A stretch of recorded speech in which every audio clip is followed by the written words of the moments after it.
नमस्कार। वैवाहिक विवादों में जब भी पत्नी भरण पोषण के लिए दंड प्रक्रिया संहिता की धारा 125 के तहत याचिका दाखिल करती है और सक्षम न्यायालय द्वारा पत्नी को पति से भरण पोषण देने का आदेश प्राप्त हो जाता है, तो उसके बाद की प्रक्रिया को सदैव ध्यान में रखना चाहिए, क्योंकि यदि पत्नी द्वारा जरा सी भी भूल की गई या विलंब किया गया तो उसे भारी आर्थिक क्षति हो सकती है। क्योंकि धारा 125 की उपधारा 3 में वह परिसीमा काल दिया हुआ है, वह लिमिटेशन दिया हुआ है, जिसके तहत पत्नी को न्यायालय द्वारा दिए गए आदेश को एग्जीक्यूट करवाना होता है, निष्पादन करवाना होता है। जी हाँ, जब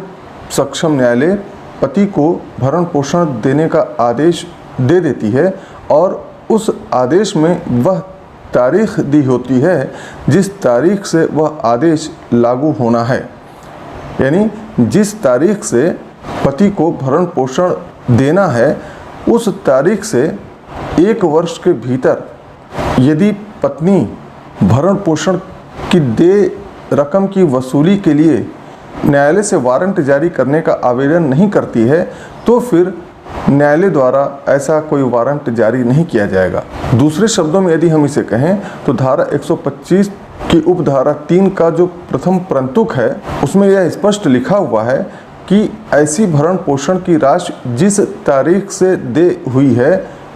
उस तारीख से 12 महीने के भीतर यदि पत्नी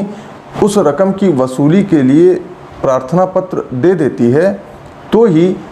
न्यायालय वसूली के लिए वारंट जारी करेगी। अब मान लीजिए कि पत्नी ने 12 महीनों के भीतर ऐसा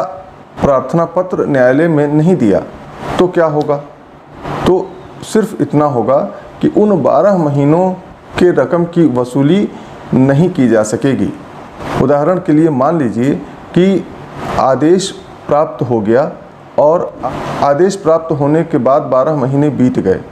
और फिर उसके बाद भी 6 महीने बीत गए हैं, तो अगर अगले 7वें महीने में पत्नी ऐसा आवेदन देगी तो सिर्फ 6 महीने तक के ही वसूली का वारंट न्यायालय जारी करेगी और उसके पहले के जो 12 महीनों के रकम की वसूली है वह नहीं हो पाएगी। इस तरह की व्यवहारिक समस्या का सामना पत्नी को अक्सर न्यायालय में करना पड़ता है, क्योंकि जब भी पति के खिलाफ कोई भरण पोषण का आदेश सक्षम न्यायालय द्वारा दिया जाता है तो पति प्रायः भरण पोषण की राशि देने से बचना चाहते हैं और इस क्रम में वे भरण पोषण की राशि नहीं देते हैं। तो अगर न्यायालय से आदेश होने के बाद भी पत्नी को भरण पोषण की राशि नहीं दे रहे हैं तो पत्नी को चाहिए कि 12 महीने के भीतर उस न्यायालय में देय रकम की वसूली के लिए प्रार्थना पत्र दे दें, ताकि 12 महीनों के भीतर की जो भी भरण पोषण की राशि बाकी है उसकी वसूली हो सके। क्योंकि अगर 13वें महीने में आवेदन पत्नी द्वारा किया जाएगा तो फिर न्यायालय वसूली वारंट नहीं जारी कर पाएगी और यही प्रक्रिया हर 12 महीने में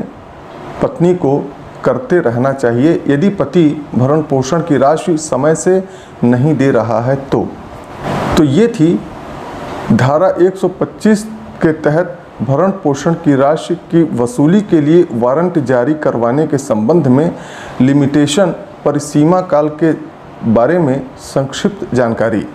आगे के वीडियो में हम आपको भरण पोषण से संबंधित कुछ और भी कानूनी जानकारी उपलब्ध करवाएंगे, इसलिए हमारे इस YouTube चैनल को आज ही आप सब्सक्राइब कर लें और इस वीडियो में दी गई जानकारी यदि आपको उपयोगी लगी हो, अच्छी लगी हो तो इस वीडियो को लाइक करें और विधिक जागरूकता के उद्देश्य से बनाए गए इस वीडियो को ज़्यादा से ज़्यादा शेयर करना ना भूलें।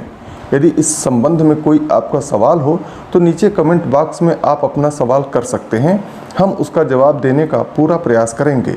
और यदि तत्काल किसी जवाब की आवश्यकता हो तो आप नीचे दिए गए फ़ोन नंबर से भी संपर्क कर सकते हैं। धन्यवाद।